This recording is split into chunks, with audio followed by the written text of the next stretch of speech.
Hi everyone, welcome to the Journey to Seafood podcast. It's been a while, it's been a long time, and this is the start of season 2, and I'm super excited. And guess who is opening the floor? Wow. Today, we're going to be talking about a lot of exciting things, but then as you already know, I'm all team entrepreneurship, and especially with the new turn that the podcast is taking, which is going from beyond focusing on specific roles to the entire entrepreneurial ecosystem. If you're new here, welcome. Hit the subscribe button if you haven't. Hit the bell button if you subscribe, but then yet to turn on your push notification because this season is going to be exciting. We have so much packed from episode 1 to the very last one, starting with myself. Today, we're going to be discussing the difference between high performance and entrepreneurship because they are two completely different things. And I'm going to also be delving deep into how I've applied these lessons to rise from individual contributor to C-suite, and also discuss with you how to spot hidden opportunities for you to shine in your workplace. Trust me, the opportunities everywhere. And today we're also going to be discussing those elephants in the room that we don't like to address when talking about career, like navigating politics, seeking mentorship, getting a sponsor, and all of those very important things. And if you find this very relatable and then you're a high flyer yourself, drop your story in the comment section. I'd like to read about it. I'd like to read, the strategies that you've used to go from individual contributor to a trailblazer. I'd like to read about how you've navigated your experiences, politics, how you've navigated sponsorship, how you've navigated visibility within the organization. If you're new here and you're still at entry level or you still have a long line of goals that you want to achieve and you believe that you're nowhere near it, trust me, you're not left out. Join in the conversation, drop in the comment section, where you're at currently, where you want to be, and how long you want this to happen. So, my questions. And yes, the team today is going to be my own host, while I'm the guest on the hot seat. So yeah, question number 1.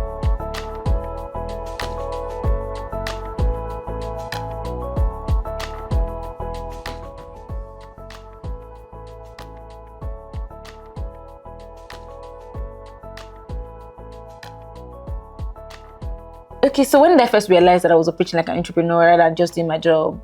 For me, it has always been like a follow come. Allow me to use that first. And here's why. So I didn't come out of uni and then get into professional life.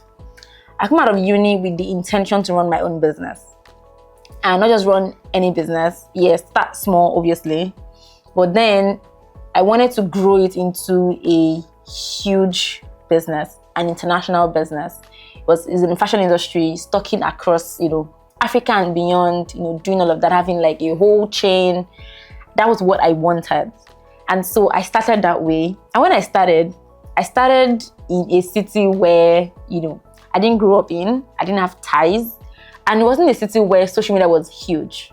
So I had to start coming up with go-to-market strategies. Even before I knew the go-to-market strategies, I'll come up with development, sit down, think of how can I, put together an offer that would seem really interesting that I could, put on the internet, where possible to attract people outside of, where I was, and also for people where I was, what would be a conversation starter. So I would sit down, draw up packages, product packages. If you buy a deluxe plan, you get this and this and this. Nobody runs a fashion business that way, but I did. If you want a basic plan, you get like a full work set. It was work outfits. So in a set, you could get maybe a basic top, pants or skirts and a dress. And then the plans were like that. And then I would go into banks. You would have insurance companies, banks, and all of that in that city. And then I'll go into banks, go around a few minutes to 4 p.m. And I wanted the bank to close while I was inside so that, I would get the chance to prop up the flyer that I made with the packages and then talk to the bankers about it and all of that. A few times I've gotten thrown out by security men. But then, I was in all of these things before I knew that there were frameworks for it, before I knew that they had, professional names and all of that. And kicked off that way and started growing it gradually to the point where I could now get to the point where I could start, that part of business where I wanted to stock at stores, and we started doing that. In between all of that, I met someone who should have been maybe sort of my first investor among, part of my customers, and they had granted me access to a funding, which I thought was my problem. Getting access to funding, I realized, Titi, I lack more than funding. I like structure and understanding of how to be the structure that I wanted. So I said, what's the best way to learn structure? I don't learn just from books alone. I learn from doing. So let me get into a space where I can actually build out the structure and then come back here and then do what I want. So that's how my professional life, was birthed, and got into career because I came from entrepreneurship. I came from working 16, 18 hours, 20 hours sometimes, and some days when you have like lots of deliverables, you don't even sleep for days. Coming from that to coming to a space where all I had to do was do 8 hours and get paid either or not the company makes profit. Ooh, that's fantastic. That's like easier from the life I was coming from. So it was just natural. Even when I didn't know that I was putting in, entrepreneurship energy, it was just natural because I was coming from a place where I was doing it A to Z to a place where I just do A and B and move. It was just natural. I was thinking like a business owner. I was approaching my job not like a job, but from a systems point of view. I look at how my job connects to other people's jobs. And that way, when I'm working with an understanding of how this ties into every other place. So it really affected my thinking pattern. It affected my sense of ownership.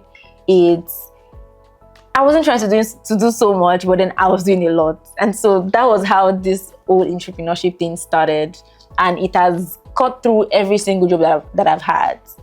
From my first job to the present one, it was always really easy to go from somebody who was an individual contributor to go into somebody who started getting responsibilities fast, to someone who, now sits at an helm of affairs or at the helm of affairs. So yes, I hope that answers the question.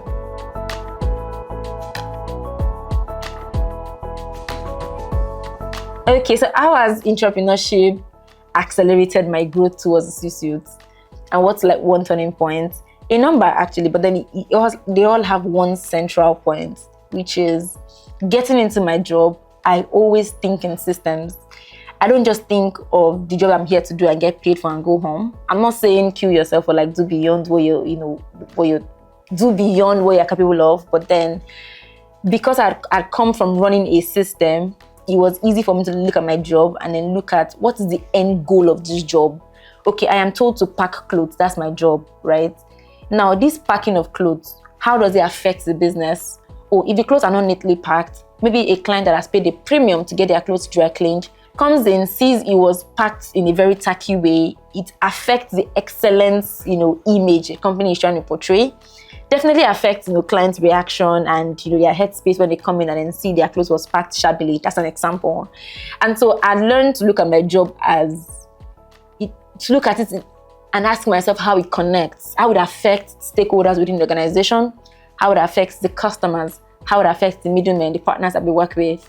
And that single thing had helped me greatly, helped me in what my output looked like, and then helped me become visible in the organization, visible to the C-suite, visible to everyone that mattered in the organization. And before you know what's happening, I grew really fast. And it helped that I started in startups. Startups don't always have a lot of people to take on pivotal roles. What do I mean? Startups don't have all of the resources that a global company would have or a multinational would have. They have very few hands, but then lots of work to be done. And they can't always hire for every single thing that needs to be done. And then that was where my own ability to, go above and beyond met the opportunity within the organization. And then because of that, it was easy. My first job, I was a temporary person. Within 2-3 months, my boss had asked me if, I should be permanent. You should come on board. This is what it's going to look like. This is what it's going to look like. I'm like, okay. Okay, let's do it. Let's see what it looks like. And in about 5 months, I'd become, the B2C lead. Even before I knew what, what it should look like professionally, responsibilities just came. Why? Because even before those titles came, I was already displaying capacity. I was already acting in those capacities. I was already thinking like it, not because I wanted to force myself to. It was just something that I naturally did without being told. I'd noticed one time, one important turning point, one of the many.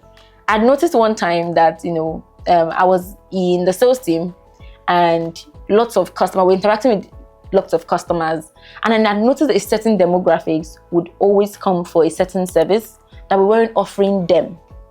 But then they were always coming to request for it. And we will sell it to them. But one thing I realized is these guys don't live in the same reality with the actual people that we created this product for. But they want it. So what do? We can sell it to them. We will get paid. We will get all of that extra income. But then the products would not really be as efficient for them, unlike the people that we actually made it for. So I spoke to my boss and said, see, we are having this request coming. Why can't we just tweak this service that they want to now actually fit into their lives, fit into their own current reality, right? And get proper fulfillment, from purchasing the products and then the service. And then let's have a new, different vertical. And, I got a yes.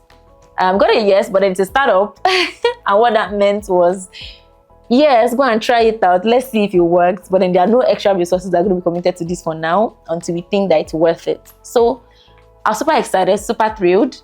Sat down, drew up a plan. Mind you, I still had to do my own normal job, right? Because it's a new idea that you said you wanted to bring. So can't figure it out. If it's something that we think, it's worth it, we'll bring it to life with you. So I had to take a break, and after work, I would sit down, thinking through, how can we restructure this? Okay, they're already asking for it. That makes our life easy. How can we now tailor it into their own reality so that they can get 100% fulfillment from the product?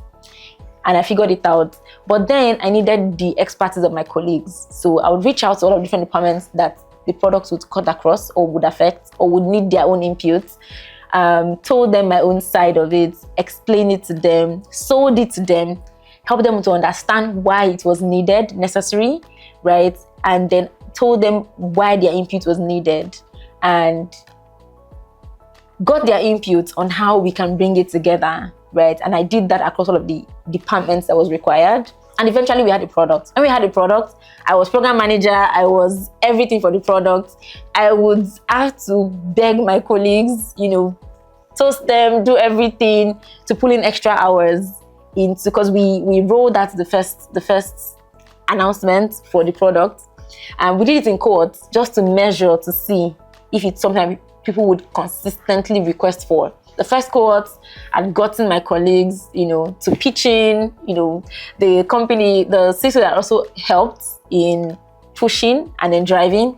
And so people brought in their support and then they would pitch in, their own parts. They would hold sessions, they would do all of that. And after a while, we saw how much revenue came from it and it became a product on its own. It's been many years now. It's still a product that the tech has been built out for it, and then it's going fantastically great.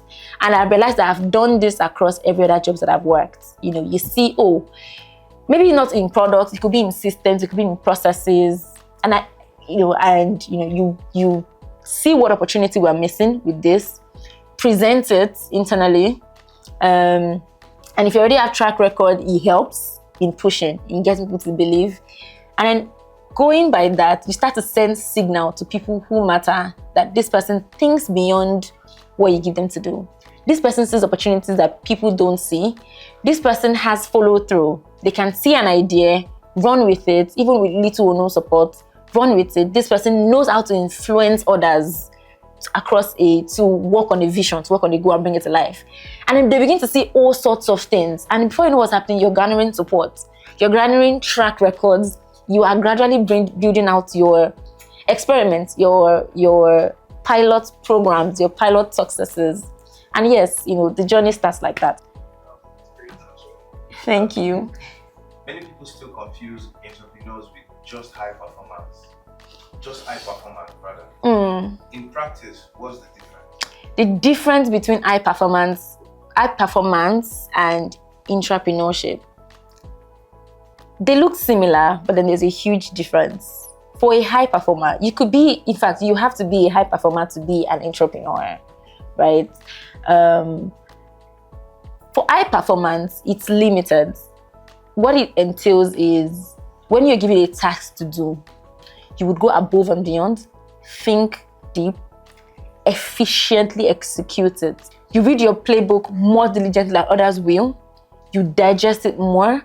And when it's time to execute, you execute like fire, right? But then it is limited to, what you're asked to do, maybe some extra, but then still within, what you're given to do.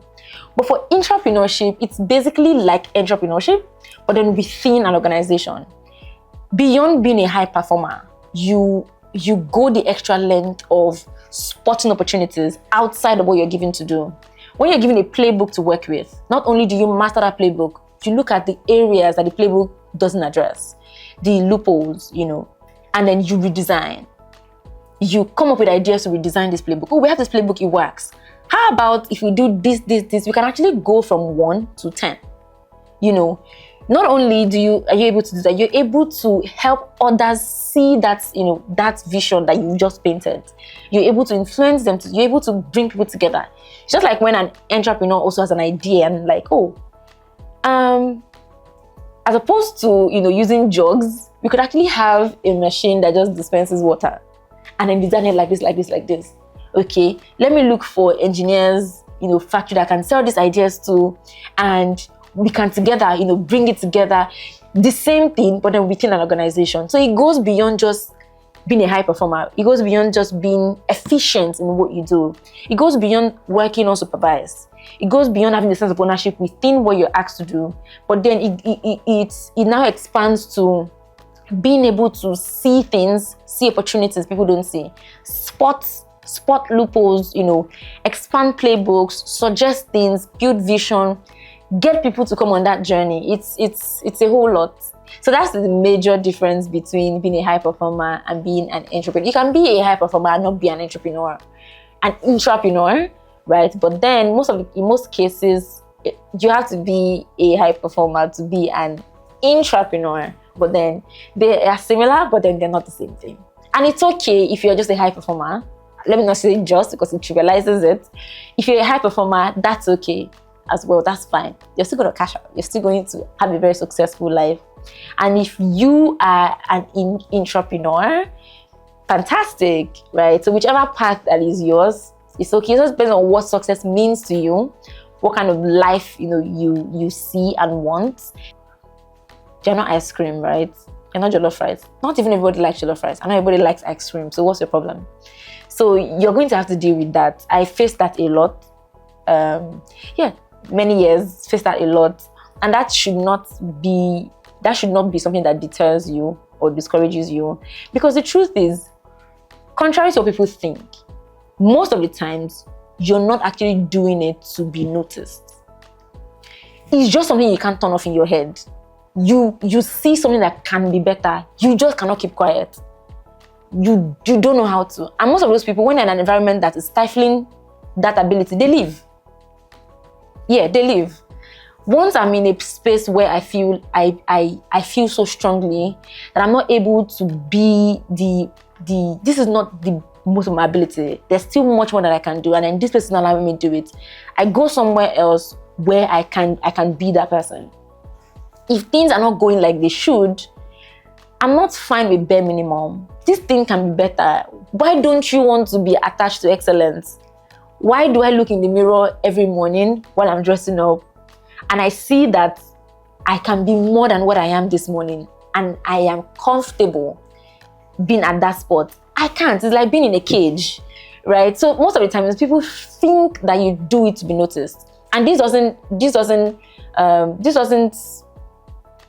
I'm not saying people don't do certain things to be noticed. People do that. I'm speaking as regards, this particular topic. Most entrepreneurs don't do it because they want to, because you're going to get tired. right? You're going to get tired if that is your drive. A lot of your changes will not be accepted. A lot of your changes you have to fight tooth and nail to get it done. A lot of times you have to like spend a lot of energy getting buy-in, doing all of that. So there's a lot of work that goes into it than for you to just be doing it for eye service. Okay, and because of that, you have to understand how to work with people, how to get people to buy into your ideas, how to get people to have a very good perception of you, even if they don't like you outside of work.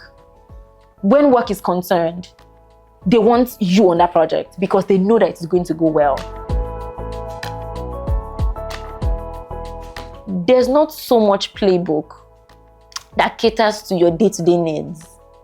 Okay, and so some things you have to use your instincts, and then your instincts get better with experience. But then where is the experience? You're just building it.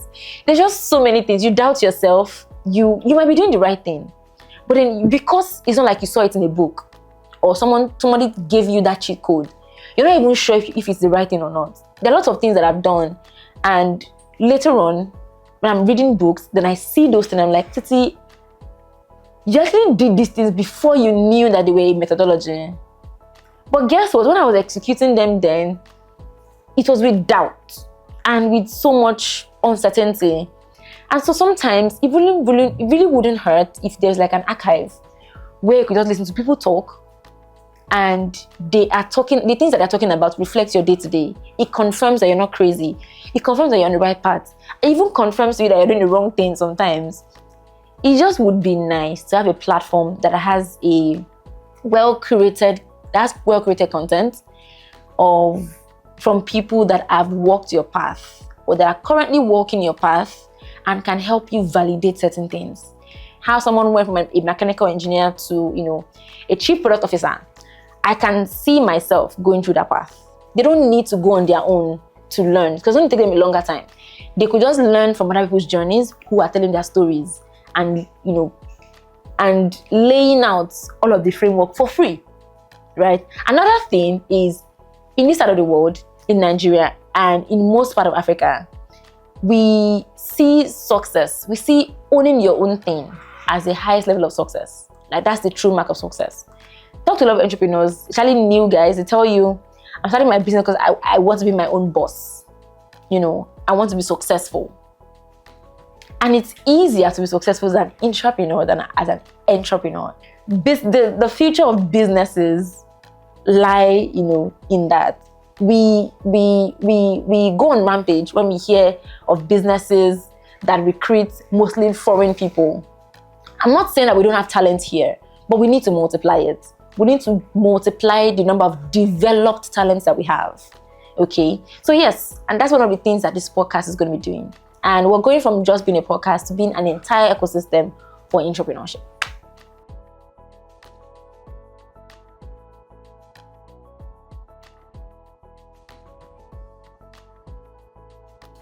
Starting with the funding that you end with, you had mentioned that how does entrepreneurship look different here compared to Silicon Valley? Let me not use Europe. Silicon Valley, because a lot of Nigerians use it as a standard. That underfunding that you just mentioned, we're going to bring it back in. A lot of companies have more access to cash, and with more access to cash, you have, you can do much more. You can experiment, you can try out different things, you can roll out more perks for your workforce, you can do so many things, okay?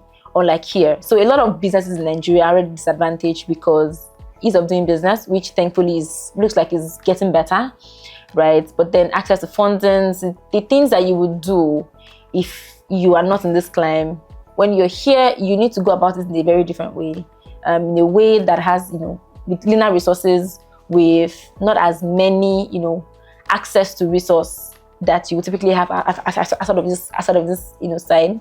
And bringing it to the question that you asked, I think our culture contributes to it when it comes to, hierarchy and then slow. Yes, you have a lot of companies globally that can be hierarchy. Yes, in fact, the bigger the company gets, regardless of where it is, the more you have to have a lot of. The more you have a lot of people, the more egos you have. The more politics you then have as a result of the egos. The more all of that. So with size, company gets hierarchy. But here in Nigeria and some part of Africa, we have a culture of respect. And that sort of adds to that layer. And so a lot of culture shock that people experience when they move abroad is when you have to address your colleague who is probably in their 60s by their first name. Even here in Nigeria, in the first name culture, there are still people within the organization that they can't. Thank you. They still have to, ma, sir. I think it's not new for people to resume at work and say, oh, ma, see you, ma. I'm like, no, we don't do that here. It's first name everybody. But then you see them adjusting. And sometimes it's not even eye service, for real. There's been a lot of people, I've seen it in a lot of organizations. And there are times that you can't walk into an office, you look at somebody with their gray hair and you call them Julius. Exactly. So that also like leaves a layer. So there's that. But then also age of the organization. With older organizations is even much more pronounced. But with the rise of startups, it's a bit better. But trust me, that layer of respect is still there. Here, it's common for you to call your CEO by their first name. In startups, in younger organizations, it's easier. It's just that way. Even if sometimes when you're beside them, you call them their first name, but you say sir. Yeah, there's all of that. But then I think you also take intentionality with company culture. The company has to be extremely intentional about the kind of culture that they want to build. So it's extremely important for companies to be very intentional. Once you lose that, that atmosphere, people can talk freely, where people can challenge ideas. Because even as a boss, you won't have the best ideas all the time. In fact, you are at risk of not having the best ideas all the time because you are under so much pressure. There's payroll pressure, there's tax pressure, there is the going concern pressure of the business. There is just your board member pressure. There is the shareholders pressure, especially if you're a public company. So you are at the greatest risk of not having the freshest ideas. So it's extremely important for people to be able to, voice ideas, challenge your ideas, okay? And challenge each other. And that is where good ideas are birthed. That is where beautiful ideas are birthed. That is where good processes are birthed. And that's how a company stays young, stays fresh, stays competitive. And that is one thing that Silicon Valley has. And every organization should continue to strive to keep. Silicon Valley, anything is possible. The craziest ideas. You hear people pitch ideas and you'll be like, that's a need that you thought about and you felt like, it will garner audience. And it will. Because there's this can do. Anything is possible. Anything is fundable energy. And we need to be intentional about having that energy within our organization.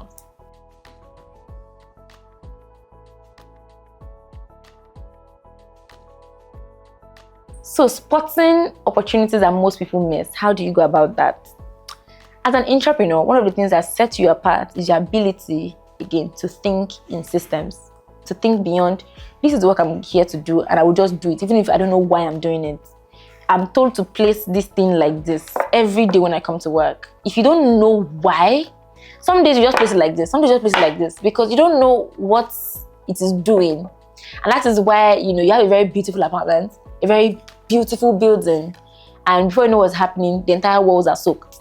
All of your paintings are getting spoiled. Because someone somewhere did a very, shabby plumbing. Someone somewhere did a very shabby job with the reinforcement.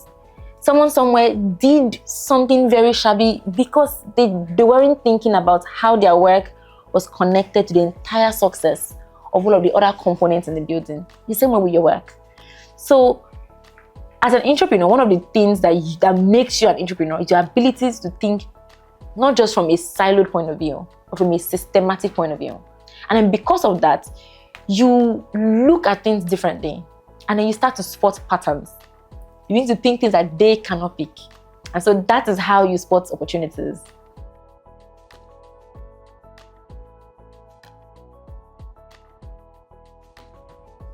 Okay, so I'm going to use the same example I used earlier. Or I'm going to use a very different example, which is what's the skill framework? It's a framework that I use when it comes to how I go about my work. Okay, when I notice things that I believe is not normal. This cannot be the best way that we can do it. I ask myself, is it just CC being extra? Or is this a real issue? Then you look for evidences to back up what you're thinking. You can even ask people, oh, I never noticed that this thing happens, it's just my head. And like, oh yeah, it's true. Then you begin to scan. That's skill. You begin to scan. Okay, what's causing this thing? You begin to gather information. You begin to look through, expand your view. Is it just my department that it affects? Is it other departments? Oh, okay. And then you go from there. Then you start to put a plan together, create a solution gradually. Oh, I've noticed this thing and I've looked through, I've seen all the areas that it affects. What if we try this? Okay, what would it affect? What would it help? Okay, you go from there, you begin to you have to align with people. You cannot make change alone. You cannot drive change alone. You're not the only person in the company. You're not in every department. Most of the times when you want to make changes, it's going to affect other people's departments. You cannot go and jump over the lead of another department and cause a change in his own department. You're going to meet a roadblock. You're not going to be able to achieve your goals. So now that you have realized that there's an issue, you have drummed up a number of possible solutions. You've created a number of possible solutions. The next thing is to look at who, and that's where your stakeholder mapping is very important. You start to look at all of the people that are going to be pivotal to this change. People that you are going to need their buy-in, you're going to need their influence. Some people are not decision makers, but they have influence. Some people that if they can adopt a new approach, other people around them would want to adopt that approach. Either consciously or unconsciously, they just have influence. And they might just be regular individual contributors. You start to look out for the people that are going to need to make this thing happen, okay? And you start to approach them. When you approach them, you don't bring as my idea. I have this idea. It's not a you thing. Who is solution for? The company, right? So you look at their angle. Before you even approach them, look at their angle. I want to talk to the head of finance. What are the interests of the head of finance? What is their KPI? What are the things that keeps them in their job? Okay? What are their own interests? They want to save money. They want to ensure that the company has money. They want to ensure that the company keeps more money. The company attracts more money. Fantastic. Look at the problem that you have noticed, that you have scanned. Look at the possible options of solutions that you have created for it. Now look at how you can storytell it to them in a way that aligns with their own goals. And you do that for every single stakeholder. And that is where my background as a salesperson has really helped me. When you're pitching a solution to decision makers, you don't pitch from the same angle. The angle of a CEO is not the angle of a CFO. It's not the angle of a chief strategy officer. It is not the angle of a CTO. Everybody's angles are different. You have to apply that same rule internally, okay? And then from there, you begin to launch. Now that you have brought your people together, sometimes you can form an unconscious task force. And sometimes everyone is a part of your plan, but on their own. Now it's time to launch, okay? You have aligned with them, you've come up with a plan, you've come up with strategies on how to implement from their own ends. Now you go forth. Now that once you've gone forth, okay, you now begin to, observe now that we have implemented this, is this validated? Did it do what we think it was going to do? Did it have that same effect that we believe it's going to have? If not, measure why. Why doesn't it have that effect? What did we do wrong? Or what do we need to add to this, to layer on top of this? Okay? Once you've gotten all of that, you then start to, expand what is working and then cut down and scale down what is not working. And there is always some sort of particular points where this happened. Upon discovering this, I sat down at first to see, okay, what do I think is causing this? And what possible solutions can we come up with to take away these bottlenecks? Upon discovering, my own possible options, I reached out to people that I know, at least first of all, people that I know I'm going to need to execute, especially because some of them may affect the departments directly. Reached out to them, presented what I thought, and asked for their own opinion. Asking for their opinion, some of them even, gave their own ideas from their own perspective. And together we were able to come up with a plan and then brought it forth to the larger, stakeholder in a meeting. After, of course, talking to and then getting buy-ins, getting people's ideas and then adding it on top of it. And then we have brought it up to the, eventually I ended up not being the project owner, because in truth, it wasn't actually my department. It was another department completely. So the department, took it on, and then together we implemented it. Upon implementation, of course, you have to go back and look at it. Did it work? If not, why didn't it work? And for the part that worked, okay, and then we began to expand on that, and then expand. It was not an external, it wasn't an external change, it was an internal change, but then basically same framework.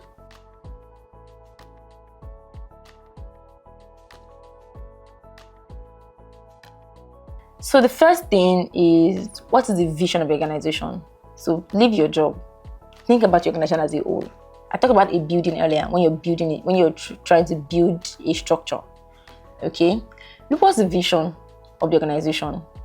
Now, look at how it ties back to the goals that your company wants to achieve, right? Look at these goals. Look at how it ties back to your job.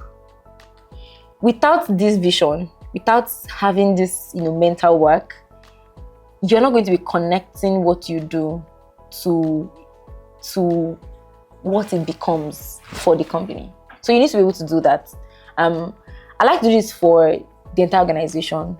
Try to help everybody see, from the technical to the, back office to this is how your job contributes to us making money.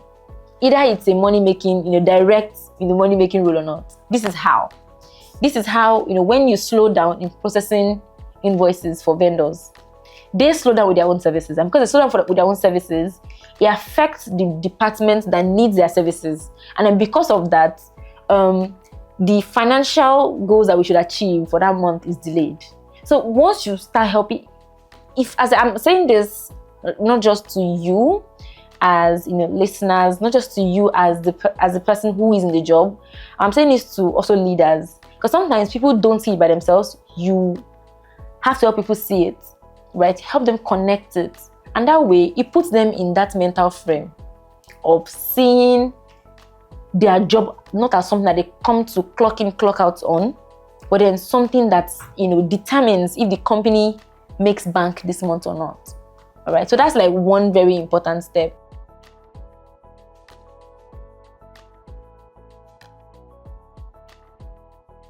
Oh wow, okay. First of all, it's not possible in 7 days, but if in case, so day one, start with what I mentioned earlier. Look at the vision, look at the objectives that you want to achieve. Look at how it affects your work. Day one.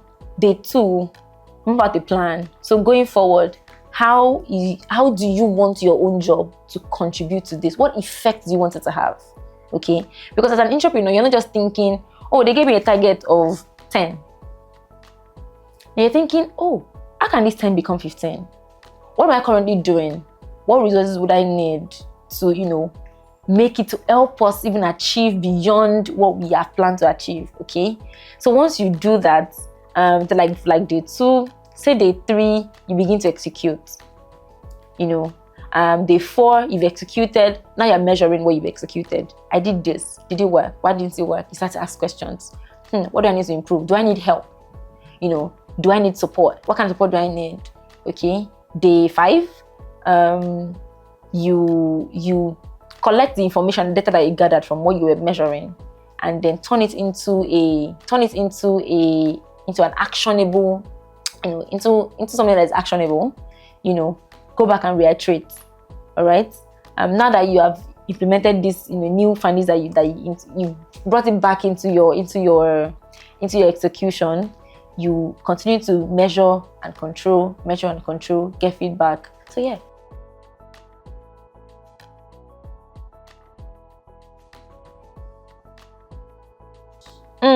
So this is very common, clashes within departments.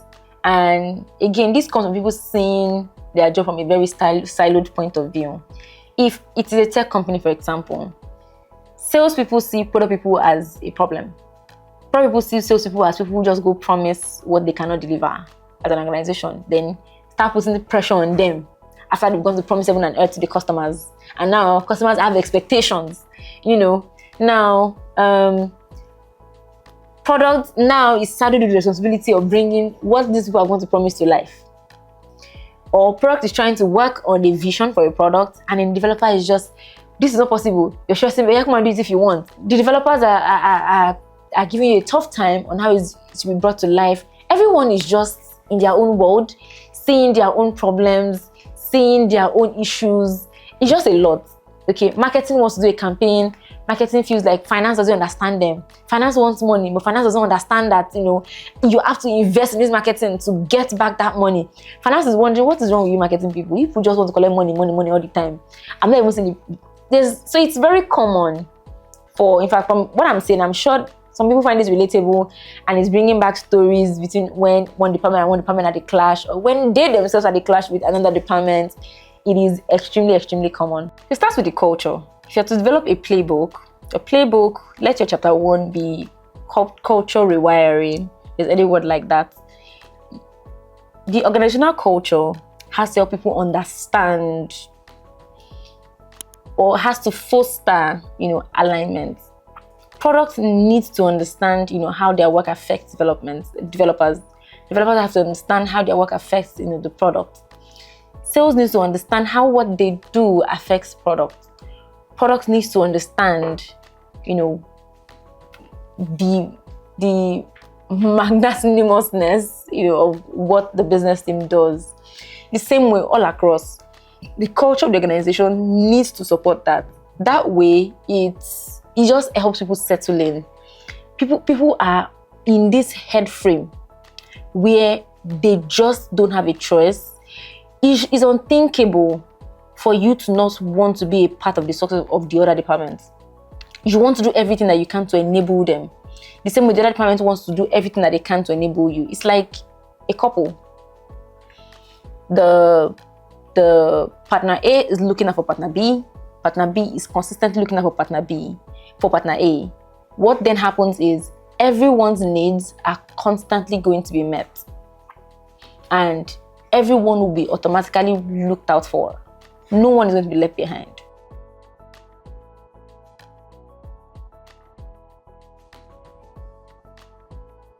Yeah, so we spoke about a number of things earlier that I've spoken to this. Talk about alignment, getting buy-ins. We spoke about hierarchical culture and how it kills innovation if you're not careful. So for only office politics, you as an individual, there's your part to play. As a company, there's a part to play. As a company, you need to try your best. As a leadership, management, you need to try your best to ensure that you don't let politics, take over the essence of the organization. Because when you do that, you start to lose the company. You start to lose the soul of the company. It's egos over, progress. Okay? And I've seen that happen time and time again. Someone is angry, stops an innovation because, he felt sidelined. Or someone feels, I don't like this person. And you don't put first the impact of what that person is trying to do. And then because you don't like this person and then you seem to have an influence on the board, you get all of the support that you can to kick that person out.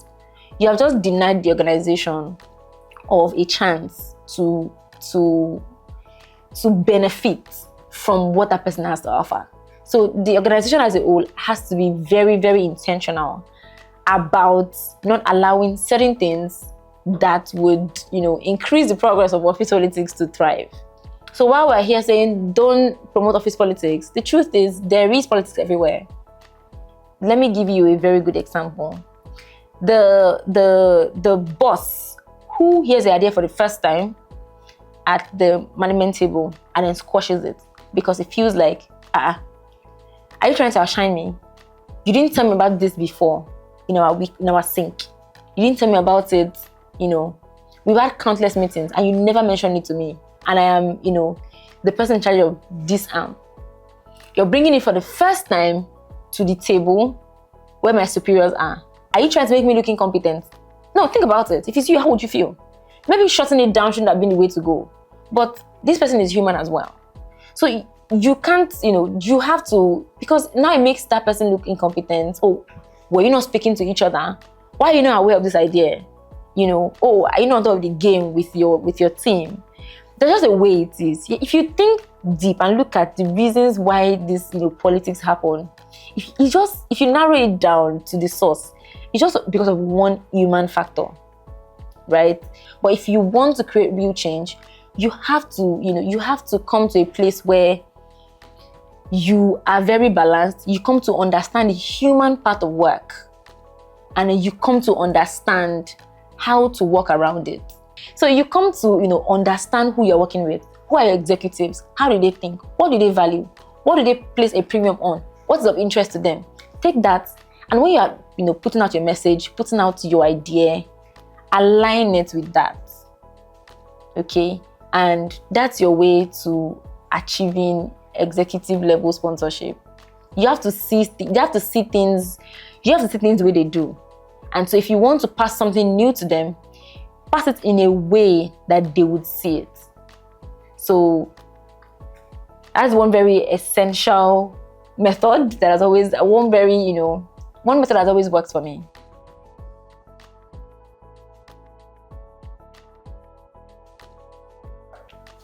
Okay, this is a very good question. How most professionals truly struggle to show impact. And this happens even to the most brilliant professionals. They do so many fantastic things, and when it's time for them to use, this report, they can't even remember half of it, or they don't know how to communicate what they've done. One thing, if I go to the, how to show impact, one thing that I like to do is, in record time, when it's happening, I like to document. So if I finish a project now and it's successful, I'm very happy. As opposed to just talking about it, to my friends, during our girls' night out and then bragging about it. When that is done, in fact, as I am getting a congratulatory mail at work and it's been celebrated at work, I'm going straight to my drive where I have Titi's wins. So I section in per company. So the company that I've worked, all my wins are. Me too, I started doing it when I applied for something that required me to pull up results of the things that I've done in the past. And I had to start looking for screenshots, start looking for chats, start looking for things that I didn't even have access to anymore. And it struck me that you could have just been, recording these things, and every time you need them, you pull them out. I haven't even done much documentation recently, but this is just new for me to do. This is a reminder for me to do it again. So I have a folder for each company that I've worked at, and then the things that I've done. So when you say, for example, you are tasked with a project to improve a certain process, when it starts, document, or when you finish it, you document. Oh, this is how it started. This was where the company state was at when it started. Document, give insights. Okay, give a background. This was, where we were at. This was what the problem was. This was what we needed to solve. Okay, measure what, impact what you wanted to do, what it had, the kind of impact that it was going to have on the project, and how you sold it to everyone, people that you needed to bring on board, that you're able to, get their buy-in and bring on board, and then plan how you planned, what, the kind of plans that you made, and, and how you aligned with these people. What are the things that you did? How did you bring them on board? Okay. And then, execution. How did you execute? You want to record all of those things like that. Put your numbers, put your evidences. When it comes to corporate world, it's not about feelings, it's about data. When you want to say, negotiate a new salary because you believe you've been a contributing member of the organization, when it's time, it's not going to be, me now, I've been doing good work. Nobody is going to know you in that moment anymore. Not because they don't want to give you a salary increase, but you have to have a documented evidence. So that's why these things are very good, because even beyond your reports at work, okay, you want to have your own evidences that you bring out to show this is what I've contributed to the organization, and this is why I think I have the audacity to be able to ask for this. While I'm convinced that the company can afford it, this is what I've done that tells me, that, I can request for this. I'm in a position to request for this. And this is how much impact that it has made in the organization.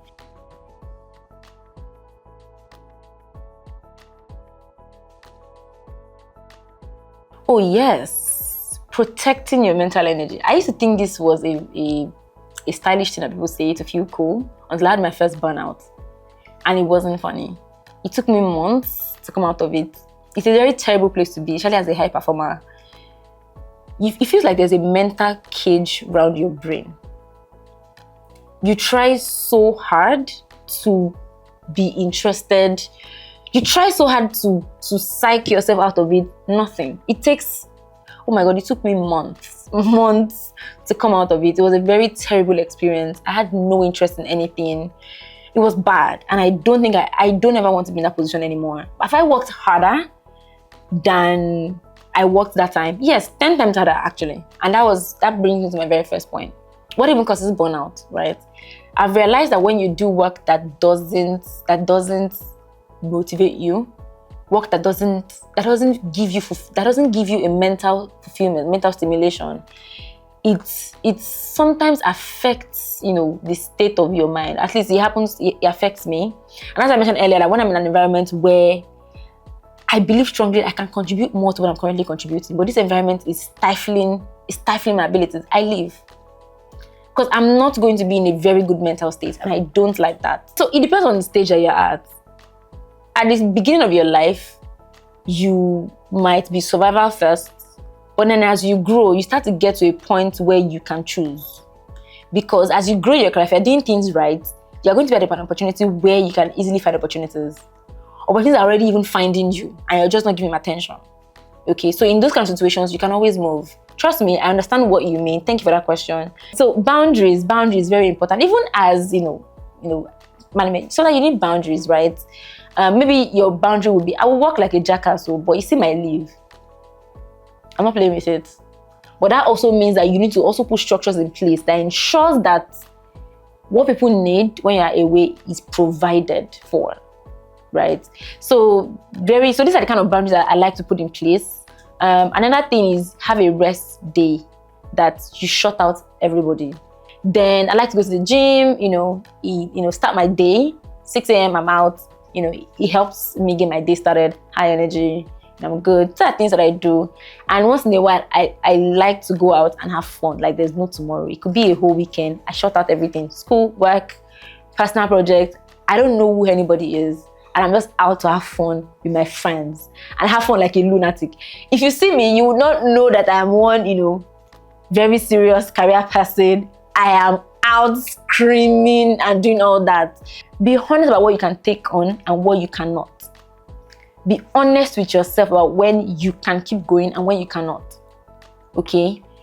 You have to be, because if you are not, your body is going to pick out your resting day for you, and it's not going to be a good one. So you have to be very honest. When you can't handle something, when you get to that point, because sometimes high performance, we like to push ourselves. We think we can compel everything to go our way, including your body. So you have to learn how to be very honest with yourself that truly, I can't handle this. I can't handle this. Okay? So yes. So these are the things. And then also try to make work fun for yourself. If this is work you're not enjoying, you might have issues when maybe things get tough. So I enjoy my work. I complain about the chaos all the time. But then after it's all settled, I like the thrill.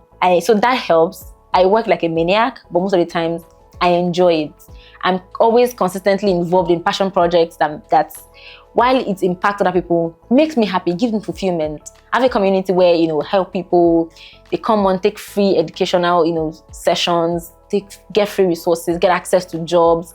Makes me happy when someone is telling me, I was struggling and then I got a job through here. I was matched with a mentor. I was this, I was that. Those things, makes me happy, makes me fulfilled. I'm excited, and it brings a balance to my world. So these are the things that I try to put in place. So this could be different things for different people. For some people, it could be taking a sabbatical after every job, and then they just travel and do things. So it's different for different people. Find what it is for you, and don't compromise on it.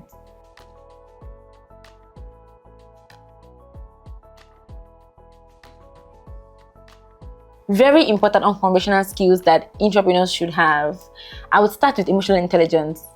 Extremely important. Very. We all say we are. Everybody thinks they're emotional intelligence until situations happen that actually test that emotional intelligence and then it's not there. It's not a shot. It's just for someone who naturally you have common sense, you just seem to know the right thing to do. You tend to grow up as very judgmental, and then you tend to grow up as someone, why don't you know what you're doing? Why don't you know what you're doing? Why don't you have common sense? Why don't you? You have to learn. You have to understand humans. I said this before when I talked about office politics and talked about, aligning with people. You're not on earth by yourself. You're on earth with other human beings. You went to school with other human beings. You're going to be doing projects with other human beings. You're going to be working with other human beings. You have to understand how to pass messages in a way that it is receivable by the other human beings around you. Another thing is communication skills. Extremely important. I know you mentioned presentation, but it's still it's a life skill. Regardless of what you do. If what you do is, a back office role, whatever it is, people with good communication skills, they have a very good leverage in life. Even you, when you're in church, in mosque, you are at a conference, sometimes it's not the most brilliant people that stand up to you, that stand out to you. It's the people who communicate in a way that you're like, and you just like them for no reason. You just believe that they are brilliant. So having fantastic communication skills will come through for you in life. Internally, when you're speaking to your bosses, speaking to your management, some people just get more understood than some people. So these are extremely important skills. I talked about people skills, I talked about communication skills, I talked about your ability to see things beyond what people, being inquisitive, drill down, search after data obsessively. It's a very important, especially now that life is more competitive. So what's the biggest mistake ambitious professionals make when trying to be entrepreneurs? Thinking it's all about you. It is not. Okay? If you move that way, you're not going to go very far. Unless you're going to end up being a tyrant or something. You have to, for you to be able to drive people in, towards a vision, they have to be able to see themselves in what you're doing. That is one very, important, thing that you shouldn't miss.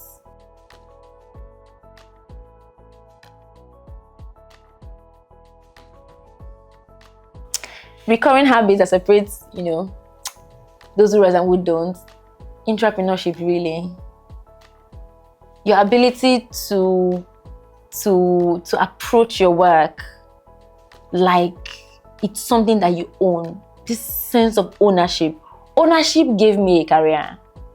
Ownership built my career. Ownership built whatever it is that people know about me today. We've had Napa on this episode. She had talked about how she liked to get into broken spaces and bring them to life, get them running successfully. And even after she leaves, okay, we've had Elitayo, we've had Francis Obuka who had mentioned, being a part of the organization from another contributor level to now a C level, and at every single point of of his journey in the organization, he had always approached work like, see, we need to own this. We need to, as always, approach work from that standpoint. For every single person, even to Oye or Lisa, she had talked about all of the places that she had worked in and the way she had always approached work. And today she has gone on to have her own company. To Kennedy, Kennedy offer that we had, the child deck, leads. Every single person that we've had on this episode, even those that I've not mentioned right now,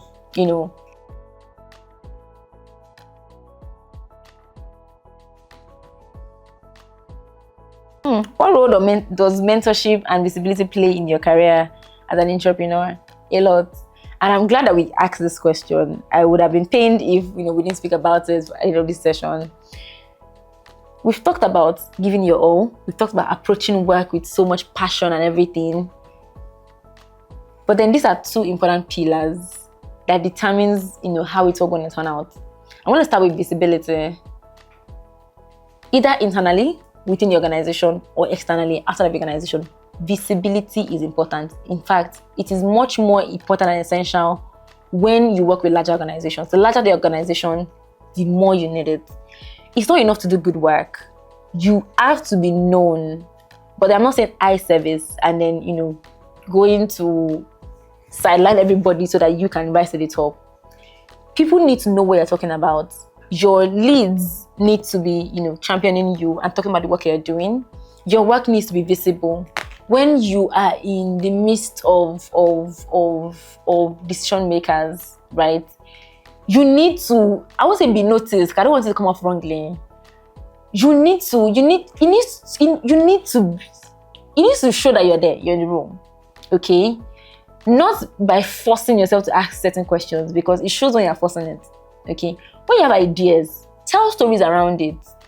Let them know that it's you, okay? It's very essential. Before you know what's happening, there's a lot happening, and then you, the person who has, been the foundation of it, you're lost in the entire story. The history that we have today, I bet you, is not everything that actually happened. All right? The issue that we have today is the issue that was written. So, whatever issue that is going to be had about the project that you're currently doing is going to be dependent on the issue that was written, or the issue that was told, that was passed down, the story that was passed down. So you have to learn, you have to be intentional about being visible within your organization. You have to be intentional about being visible outside of your organization. And social media platforms have made it very easy. LinkedIn has made it very easy. You can even have your own channels, writing the blogs, owning a podcast, using your social media platforms rightly. I've seen people that have gotten opportunities that they could not have applied for. Why? Because of visibility. They can be found. Even the people that we bring on the podcast today, we don't just bring people that write nice things online. We want to know that you're doing the work, okay?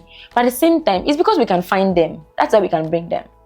And that's why I even, got to the point of starting this podcast. I got to a point in my career where I needed more than what I knew. I needed someone to help me, to guide me on this journey. And that's where mentorship comes in. You could have mentors within your organization. Mentors are different from sponsors. Sponsors speak for you in rooms that matter. When there are opportunities, new roles to be filled, new jobs, new opportunities. It could be maybe a travel, a work trip, it could be anything, scholarship. They put your name forward because they've seen the work that you do. You don't choose them, they choose you, okay? Now for mentors, you could choose them, they could choose you. But what mentors do is, they are a warmer version of coaches. They go through life with you, okay? And you can have different mentors for different part of your life. You can. They guide you. They help you understand the things that you need to do to achieve your goals. And then they work with you to during that process, to help you take account if you are actually on that journey, if you're achieving those goals or not. They basically, help you to get to where you want to get to.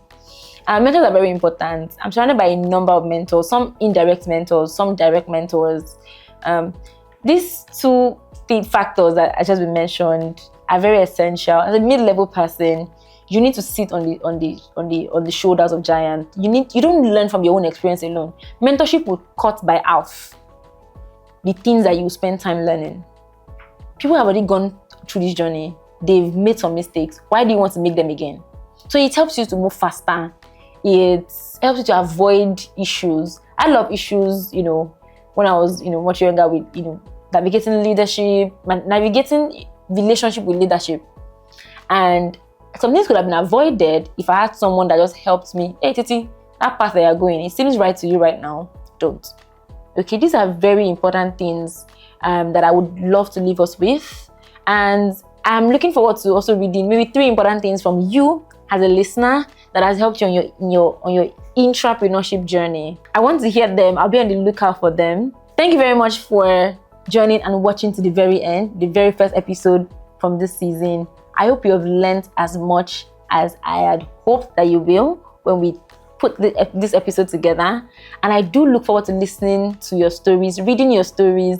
If you are an entrepreneur like myself, who is also rising to the top of your career, and if you're just coming up, I also look forward to reading from you on where you are at right now, where you want to be, and how long you want this journey to take.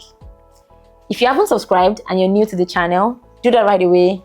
You've listened this far, now you see how fun this is. And I promise you there's so much more to come in this season. So you don't want to miss any of it. So subscribe right now. And if you've subscribed but then yet to turn on your push notifications, you should do that right now because we have so much packed sessions and episodes coming. Like, share with your friends, and most importantly, I want to engage you. Share your experience with us. Bye, and catch you next time.